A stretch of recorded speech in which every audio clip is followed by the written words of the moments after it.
السلام عليكم ورحمة الله وبركاته. النهاردة معانا تحضير دنيس مشوي، تتبيلة مميزة جدا. هنبدأ نسمي الله صلى على سيدنا محمد بن عبد الله. أول خطوات التحضير هنا معانا احنا دنيس ننضف. أول حاجة أنزل بيها ليمون، عصير ليمون،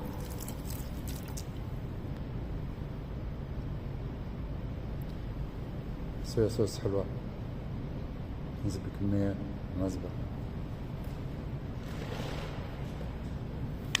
ثوم مفروم،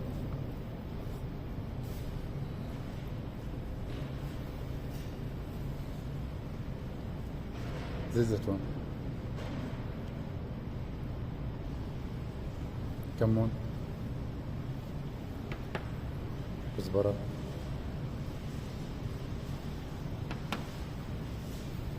بابريكا،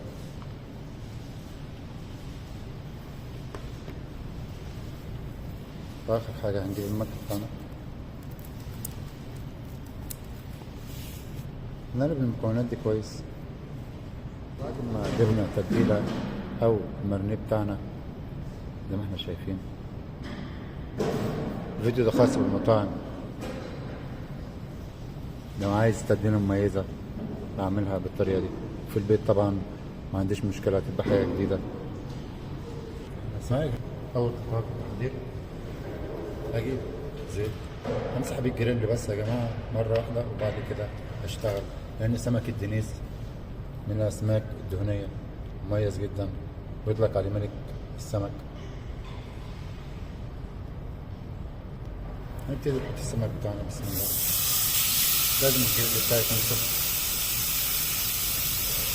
هنحطه على كل يمه 5 دقايق، وبعد كده بشوف السمك بتاعي نعمل طلع طبعا. مفضلش اقلب فيه يمين وشمال كتير عشان ما يتهرب مني السمك.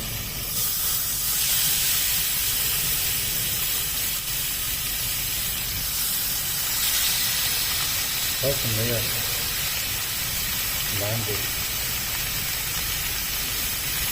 زي ما احنا قلنا السمك عندي التسوية أقلب كل 5 دقايق، جنب 5 والاثنين بالتاني 5، بعد كده ببص على السمك بتاعي أشوف استوى. لو ما استواش برضه بديله الوقت اللي هو يستوي فيه. السمك طبعا مبياخدش معايا سوا كتير.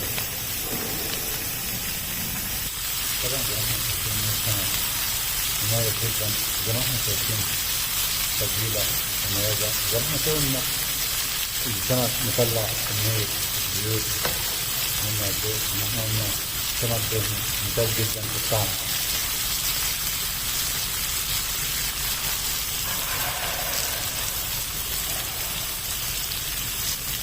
لحد هنا الفيديو بتاعنا خلص.